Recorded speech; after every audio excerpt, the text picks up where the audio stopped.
विश्व हेपेटाइटिस दिवस हर साल 28 जुलाई को वायरल हेपेटाइटिस के बारे में जागरूकता बढ़ाने के लिए मनाया जाता है। यकृत की सूजन जो गंभीर यकृत रोग और हेपेटोसेलुलर कैंसर का कारण बनती है। इस वर्ष की थीम हेपेटाइटिस प्रतीक्षा नहीं कर सकता है। हर 30 सेकंड में एक व्यक्ति की हेपेटाइटिस से संबंधित बीमारी से मृत्यु हो जाती है। यहाँ तक वर्तमान कोविड-19 संकट में भी हम वायरल हेपेटाइटिस पर कार्रवाई करने के लिए इंतजार नहीं कर सकते। हेपेटाइटिस वायरस के 5 मुख्य प्रकार हैं ए, बी, सी, डी और ई। साथ में हेपेटाइटिस बी और सी सबसे आम हैं, जिसके परिणामस्वरूप प्रति वर्ष 1.1 मिलियन मौतें और 3 मिलियन नए संक्रमण होते हैं। इसी खास विषय को लेकर गैस्ट्रोलॉजी, थेरोपेयूटिक एंडोस्कोपी और ईआरसीपी स्पेशलिस्ट डॉक्टर प्रशांत भांडारकर हमारे साथ में है। जानिए क्या है ये हेपेटाइटिस और क्या है इसके लक्षण। सबसे पहले तो सभी श्रोताओं को मेरा नमस्कार। वर्ल्ड हेपेटाइटिस डे 28 जुलाई को हर साल मनाया जाता है। ये WHO वर्ल्ड हेल्थ ऑर्गेनाइजेशन की तरफ से मनाया जाता है टू रेज अवेयरनेस, जागरूकता, हेपेटाइटिस इस रोग के बारे में जागरूकता बढ़ाने के लिए ये वर्ल्ड हेपेटाइटिस डे जागतिक स्तर पर मनाया जाता है। तो थोड़ा सा हम जानकारी लेंगे कि हेपेटाइटिस क्या है। वर्ल्ड और डे तो सादे शब्द है, लेकिन हेपेटाइटिस जहां पे भी आइटिस आता है वहां पे हम समझते कि वो पुर्जा सूजन है, लाल हो गया है, थोड़ा गर्म हो गया है, उसमें दर्द हो रहा है, तो इसको हेपेटाइटिस कहते, इसको आइटिस कहते हैं। जैसे आपको मालूम है अपेंडिसाइटिस, तो अपेंडिक्स का अगर सूज जाता है, आपको मालूम है ऑपरेशन करना पड़ेगा। तो हेपेटाइटिस मतलब लीवर, हेपेटॉस का मतलब है लीवर। तो लीवर पे जब सूजन हो जाता है, लीवर का साइज बड़ा हो जाता है, उसमें इन्फ्लेमेटरी सेल्स अंदर आ जाते हैं और लीवर का कार्य एक प्रकार से डिस्टर्ब हो जाता है, उसको हेपेटाइटिस कहते हैं। तो ये रोग जो है, इसकी जागरूकता बढ़ाने के लिए WHO ने ये उपक्रम बहुत सालों से जारी किया, जो हर साल 28 जुलाई को मनाया जाता है। हेपेटाइटिस 2 प्रकार से शरीर में उसका प्रादुर्भाव हो सकता है। एक कहलाता है एक्यूट हेपेटाइटिस, एक कहलाता है क्रॉनिक हेपेटाइटिस। एक्यूट का मतलब कुछ दिनों में शुरुआत होती है और अचानक वो रोग शरीर को पकड़ लेता है। क्रॉनिक का मतलब है जो धीरे धीरे आता है, कुछ हफ्तों या कुछ महीनों में। खासतौर से क्रॉनिक का डेफिनेशन किया गया कि 6 महीने के बाद अगर कोई लीवर की सूजन जारी है तो उसको क्रॉनिक हेपेटाइटिस कहते हैं। तो 6 महीना ये एक उसका कट ऑफ है, और कुछ दिन या कुछ हफ्तों तक अगर वो लीवर पे सूजन आ जाना और उसके लक्षण हेपेटाइटिस के शरीर में दिखना, उसको एक्यूट हेपेटाइटिस कहते हैं। अब हेपेटाइटिस ये रोग जो है, ये खास तौर से वायरस से होता है, लेकिन कभी कभी ये टॉक्सिन से भी हो सकता है। जैसे शराब के सेवन से भी हेपेटाइटिस होता है, उसको अल्कोहलिक हेपेटाइटिस कहते हैं। कोई कभी कभी टीबी की दवाइयों से लीवर पे परिणाम हो सकता है उसको, और काफी सारे ड्रग्स है, उसको ड्रग इंड्यूस्ड हेपेटाइटिस कहते हैं। लेकिन जो वर्ल्ड हेपेटाइटिस डे का खास जो जोड़ है वो वायरस पे है। जो अनेक प्रकार के वायरस से ये जो हेपेटाइटिस होता है उसको वायरल हेपेटाइटिस कहते हैं। इसमें A, B, C, D और E ये 5 प्रमुख प्रकार के वायरसेस है। तो A, B, C, D और E, उसमें पहला A और आखिरी का E, ये जो है ये मुख से इसका प्रवेश होता है इस वायरस का शरीर में। जैसे कि प्रदूषित पानी से, या कोई खराब प्रकार का अगर खाना, प्रदूषित खाना है, तो खान पान से जो वायरस ए और ई शरीर में मुंह के रास्ते से अतड़ियों में जाता है, अतड़ी से फिर वो जाके लीवर में जाके बसता है और अपना लीवर को डिस्टर्ब करके हेपेटाइटिस करता है। और बीच के जो है ए और ई हो गए, बी, सी और डी, ये डायरेक्ट स्किन में से शरीर में आता है, या कहीं म्यूकस मेम्ब्रेन मुंह के ऊपर, या गुदा मार्ग द्वारा, या फिर जननेंद्रिय द्वारा, जो सेक्सुअली ट्रांसमिटेड रूट है। तो ये बी, सी और डी का जो संसर्ग है वो इस तरीके से होता है। तो अगर प्रदूषित ब्लड, जो hepatitis B infected blood transfusion अगर दिया तो हो सकता है। जैसे मैं बताया, अगर असुरक्षित लैंगिक संबंध अगर है, और कोई अगर व्यक्ति को बी और सी, डी उतना इंडिया में दिखाई नहीं देता, तो डी हम भूल जाते हैं, बी और सी का ही आज चर्चा करते हैं। तो बी और सी का जो संसर्ग है वो ब्लड ट्रांसफ्यूजन से हो सकता है, रॉन्ग डेंटल प्रैक्टिसेस से हो सकता है, अगर डॉक्टर के गलत इंस्ट्रूमेंट्स, गलत तरीके के इंजेक्शन, प्रदूषित नीडल्स, प्रदूषित इंस्ट्रूमेंट्स, और जैसा कि बताया असुरक्षित लैंगिक संबंध, और एक प्रकार से बी और सी का ट्रांसमिशन हो सकता है माता से शिशु को, खास तौर से डिलीवरी के time, at the time of birth. तो जब हेपेटाइटिस बी जिस माता को है, वो माता अगर जब जन्म देती है तो जन्म के दौरान ये हेपेटाइटिस बी माता से बालक को आ सकता है और वो आगे जाके एक्यूट क्रॉनिक हेपेटाइटिस बन सकता है। तो ऑफ कोर्स हम आगे चर्चा करेंगे कि इस प्रकार के ट्रांसमिशन को रोका जा सकता है। अगर माता हेपेटाइटिस बी से पीड़ित है तो बालक को, शिशु को 100% प्रोटेक्ट किया जा सकता है, उसकी चिंता नहीं, हम शायद बाद में फिर चर्चा करेंगे। एक्यूट हेपेटाइटिस जब होता है तो कोई भी कारण से हो, A, B, C, D, E, virus पे अगर हम चर्चा करें, अल्कोहल तो खैर जब अल्कोहल बहुत सीवियर हो जाता है अल्कोहलिक हेपेटाइटिस तो वो भी घातक हो सकता है, लेकिन वायरल हेपेटाइटिस के बैकग्राउंड पे जब हम वायरस की चर्चा कर रहे हैं तो जब एक्यूट हेपेटाइटिस होता है किसी भी कारण से, A, B, C और E, D को हम भूल जाते हैं, तो 99% लोग पूरी तरह बगैर उपचार के ठीक हो जाते हैं। ये बहुत ध्यान देने लायक बात है। जब हेपेटाइटिस एक्यूट रूप में शरीर में आता है, एक्यूट के लक्षण कौन से? अचानक भूख कम हो जाना, बुखार आ जाना, शरीर में पीड़ा, थकान महसूस हो जाना, उल्टी, नौशिया, वॉमिटिंग, ये सब चालू हो जाना, और यूरिन और आंखों का पीलापन। तो ये है एक्यूट हेपेटाइटिस के लक्षण। और जो अचानक कुछ दिनों में शुरू हो जाता है, तो ये जब हेपेटाइटिस होता है तो एक 4 से 6 हफ्ते में 99% लोग पूरे ठीक हो जाते हैं। कुछ लोगों का acute hepatitis up to 6 month चल सकता है। जैसा मैंने शुरुआत में बताया कि 6 मंथ का एक कट ऑफ है, 6 मंथ के ऊपर जब हो जाता है तो उसको क्रॉनिक कहते हैं। तो एक्यूट से क्रॉनिक होना बहुत मुश्किल रहता है। एक्यूट हेपेटाइटिस अपने आप पूरी तरह ठीक हो जाता है, लेकिन 1% हाँ जरूर वो घातक हो सकता है, भले वो किसी भी कारण से हो, ई से हो या बी से हो। ई और बी हमारे हिंदुस्तान में इस वक्त ज्यादा चिंता का विषय बन गए, ऐसे मैं मान सकता हूं, क्योंकि सेफ ड्रिंकिंग वाटर अगर नहीं है तो ए और ई का ट्रांसमिशन होता है, और सेफ ब्लड ट्रांसफ्यूजन और सेफ सेक्सुअल हैबिट्स अगर नहीं है तो बी और सी का ट्रांसमिशन हो सकता है। तो कोई भी एक्यूट अटैक ये जानलेवा हो सकता है, लेकिन केवल 1% में। जहां तक क्रॉनिक का सवाल है, क्रॉनिक हेपेटाइटिस, तो जैसे मतलब ए और ई ये क्रॉनिक हेपेटाइटिस नहीं होने देते। ए और ई हमेशा एक्यूट हेपेटाइटिस होता है ए और ई से, और जो 99% में पूरी तरह ठीक हो जाता है। बी और सी क्रॉनिक हेपेटाइटिस के रूप में प्रदर्शित हो सकते हैं। बहुत बार जब ये क्रॉनिक हेपेटाइटिस होता है तो बहुत बार उनको शुरुआत के एक्यूट के लक्षण दिखाई भी नहीं देते, जैसे अचानक बुखार आ गया, जॉन्डिस हो गया, ये जो खास एक्यूट के लक्षण है। जो क्रॉनिक हेपेटाइटिस होता है वो बहुत धीमी गति से शरीर में आता है, और पेशेंट जनरली कहता है कि कुछ महीनों से उसको अच्छा नहीं लग रहा, थकान महसूस हो रही है, भूख नहीं लगती, काम करने की इच्छा नहीं होती, वजन घटते जा रहा है, और हल्का सा कभी पीला दिखता भी या नहीं भी दिखता है, तो ये क्रॉनिक हो जाता है। तो क्रॉनिक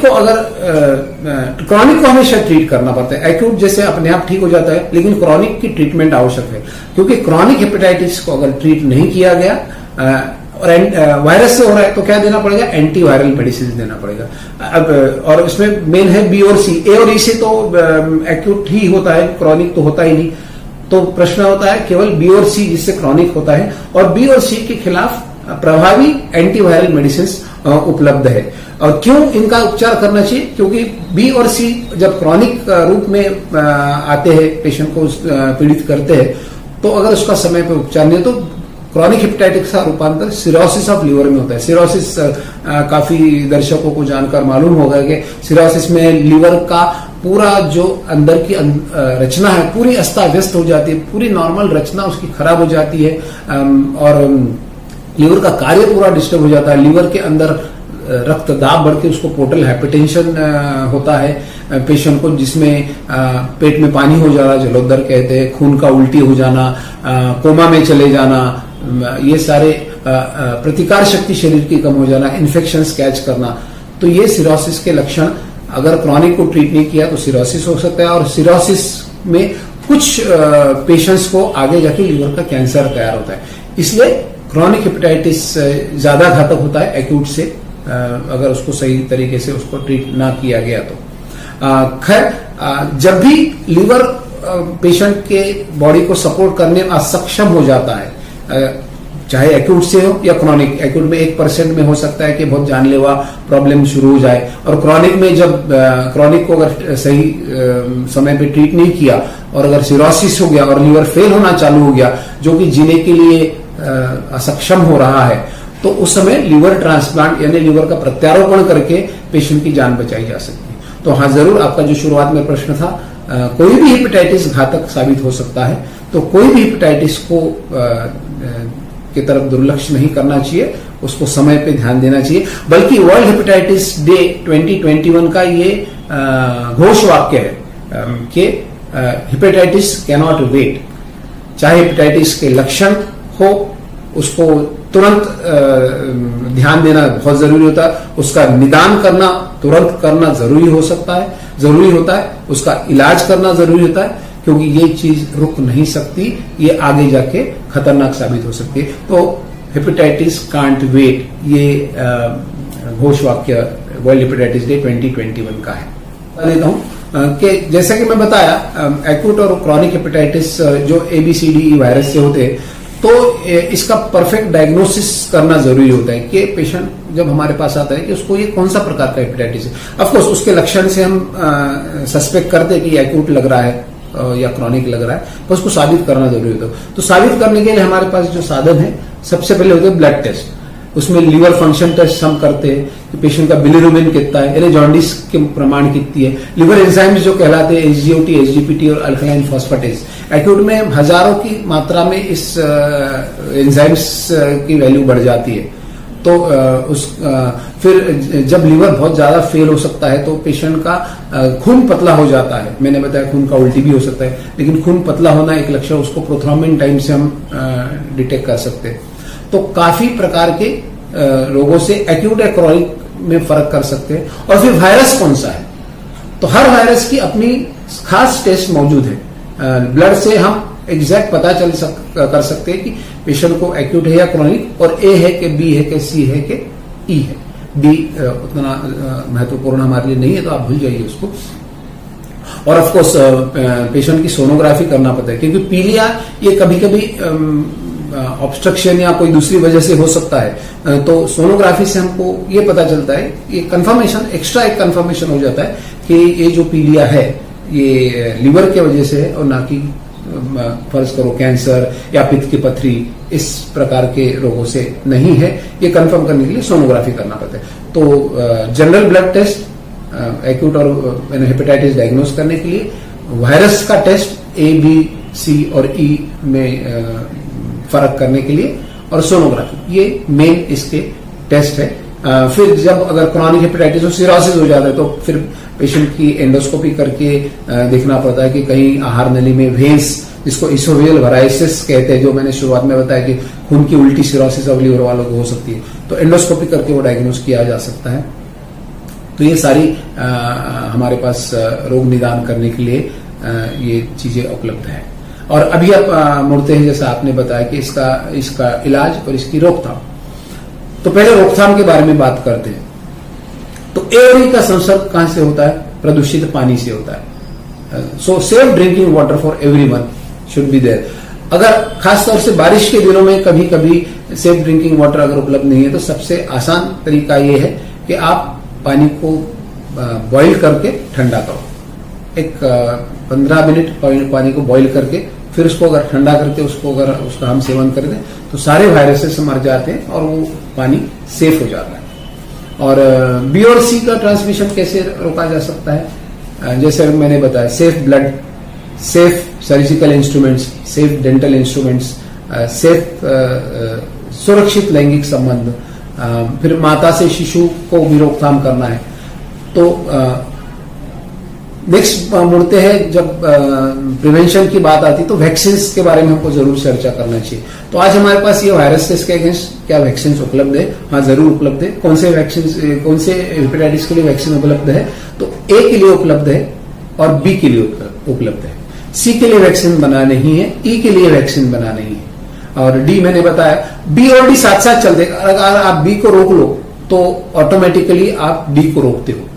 लेकिन फिर से मैं दोहराना चाहूंगा कि वैक्सीन जो उपलब्ध है ए और बी के उपलब्ध है, बल्कि जो बालक का इम्यूनाइजेशन होता है, एक्सटेंडेड प्रोग्राम ऑफ इम्यूनाइजेशन जो कहलाते हैं, तो हर बालक को करीब मैं समझता हूँ 1995 के बाद से, मुझे एग्जैक्ट साल याद नहीं, लेकिन ये वैक्सीन का इंक्लूड कर दिया गया है एक्सटेंडेड प्रोग्राम ऑफ इम्यूनाइजेशन। तो आज के पैदा हर यंग चिल्ड्रन और इवन जो छोटे चिल्ड्रन है उनको ऑलरेडी प्रोटेक्शन है, क्योंकि उनको ए और बी का टीका वैक्सीन लगाया गया है।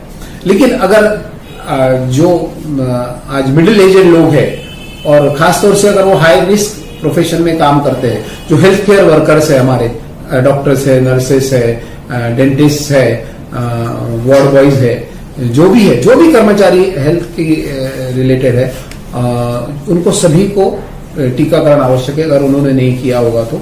और अगर कोई व्यक्ति हेपेटाइटिस के कांटेक्ट में आता है, खासतौर से बी के, अगर किसी को मान लो खास हॉस्पिटल्स में देखा गया कि पेशेंट का इलाज करते करते अचानक नीडल, जो हेपेटाइटिस बी के पेशेंट की ब्लड की लगी हुई नीडल किसी के स्किन में अगर घुस जाती है तो इमीडिएटली उसको खतरा उत्पन्न हो जाता है। तो उसको फौरन दो प्रकार से वैक्सीन किया जाता है, पैसिव और एक्टिव इम्यूनाइजेशन। पैसिव है फौरन इमीडिएटली प्रोटेक्शन देता है, और एक्टिव है फिर लंबे समय के लिए प्रोटेक्शन देता है। सेम वे जब हेपेटाइटिस बी अगर माता को है और उसका डिलीवरी जब होता है, तो जो न्यूबॉर्न है, जो शिशु है, उसको इमीडिएटली एक्टिव और पैसिव इम्यूनाइजेशन देना पड़ता है। पैसिव इम्यूनाइजेशन में इंस्टेंट तुरंत एक प्रोटेक्शन मिल जाता है, ताकि बालक को एक्सपोज होने के बावजूद भी उसको हेपेटाइटिस बी का प्रभाव नहीं आएगा, और आगे जाके पूरे जीवन भर के लिए उसको एक्टिव हेपेटाइटिस बी टीका लगाकर उसको प्रोटेक्ट किया जा सकता है।